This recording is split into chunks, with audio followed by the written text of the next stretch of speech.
The American weekend offshore begins on Friday evening, but already by Friday morning the kids sign that the weekend is just around the corner.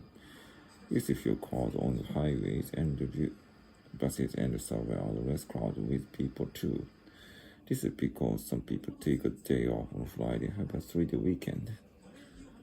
Things are also different at work. People don't wear the same clothes as they wear in the weekend. They dress themselves more casually. For instance, managers in the office may put on casual sport clothes instead of coats and ties.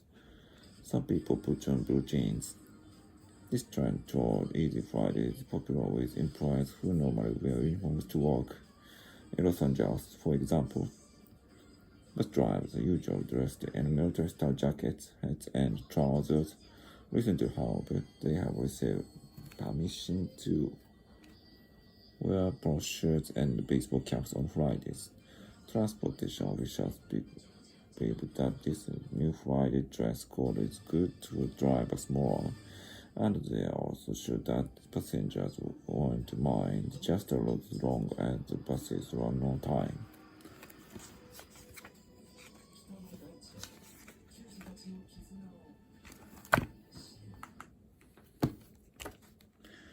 In many American families, it's common to best parents have full-time jobs, even when they have little children. But if both mom and dad are gone all day, who knows takes care of the kids? In quite a few homes, the nanny does. A long time ago, only rich people could afford to have a nanny. Nannies were usually middle-aged unmarried women who were strict with children, and they insisted on the children behaving themselves at all times. These days, however, many middle-class families have encouraged students to work as nannies. Usually, these people who take care of children are young women. Also, young men do the type of work too. Often nannies live with the family, and the children grow up to love them very much. These living jobs appeal to college students because they don't have to spend money on rent or food. Sometimes foreign students take just jobs as nannies, hoping such work will help them improve their English skills. There's one problem, though, because they spend too much time playing and talking with little children. Most of English they learn is baby talk. After having lived for over 20 years in the same district, Elvira was forced to move to a new place. His landlord was taken aback to hear he was leaving because he couldn't afford to buy any more chocolate. It began a year ago. As Albert returned home one evening, he found a large dog in front of the gate. He was fond of animals, and as he happened to have a small piece of chocolate in his pocket, he gave it to the dog. The next day, the dog was again. It held up its paw and received another piece of chocolate as a reward. Albert called his new friend Bingo. He failed to discover the dog's real name or who its owner.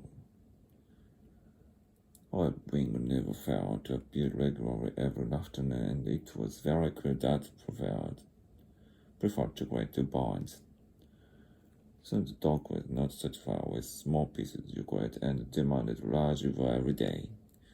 If at the time Albert neglected his duty because God got very angry and didn't let him open the gate, he was now at the mercy of Bing, and he had to get into his own house.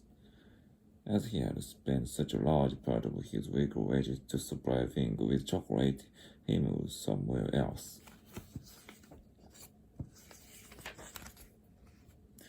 Today, in many parts of the world, it is customary for people to shake hands on meeting others. This job will go well. Originally, however, the practice of shaking hands had a more practice purpose. Shaking hands originated in medieval times. In those days, when a man came across a stranger, he would reach for his weapon out of fear in spite of himself with his right hand, in case he had to use the weapon to defend himself. Sometimes the two men had been circling around each other with the weapon in their hands until they laid aside the weapons. Then the two persons extended their right hand to show they had no weapons. It's not known when and why handshake changed from a simple grasping of hands to include a shaking movement.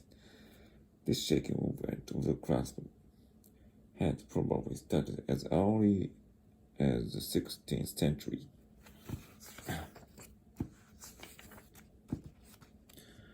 Trade seems that the earth is in danger, and one of the big problems is the loss of trees and forests. Trees give oxygen, which is essential to animal life. In the past few decades, the need for oil has increased dramatically. This means that more and more trees have become cut down, and if people do not take any measures to stop it, this process will speed up in the future. In addition to need for wood, people are clearing forests of trees and agricultural land. In some areas, the land is farmed until no crops grow well. Then the farmers move on and cut down the trees in another area to make room for more crops. This is especially true of the rainforest to Brazil and other countries. They are in the process of disappearing. It is said that an area about as large as soccer field disappears every minute. At this rate, our forests are to disappear completely and never to grow again. The achievement of Benjamin Franklin is not so well known as his name, but America owes what she is to his achievement. Benjamin Franklin was born in Boston, but made his way to Pennsylvania at the age of 16. Arriving there, he worked around, looked for lodging and work. His industry brought him success, and when he was about 40 years old, retired to devote himself to helping the people of his company. Soon he was engaged in everything good and useful. He organized a fair company, and he saw to it that the streets of the city were lighted and cleaned. He set up the first library, the first academy, and the first post office. He made an experiment of electricity by flying a kite in a storm. As a result, lightning proved to be electricity. He printed many newspapers, and he brought out an almanac each year. Later, Franklin went to London to represent the American colonies.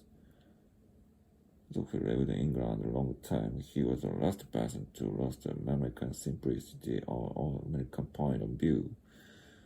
When he felt that time had come for America to break away from England and set up to herself, he took the lead in working in the independence.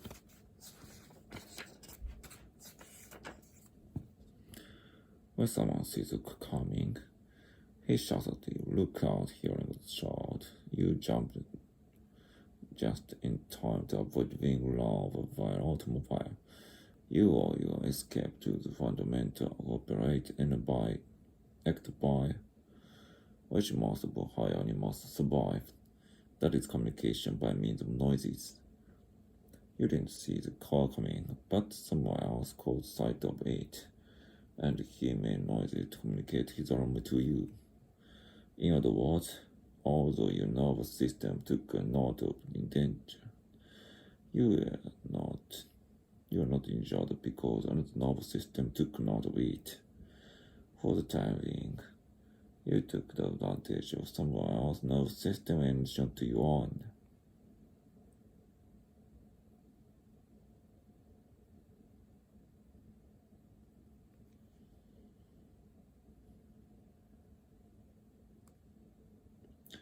Indeed, we are dependent on nervous system or those to make up for what we had missed by ourselves without paying attention.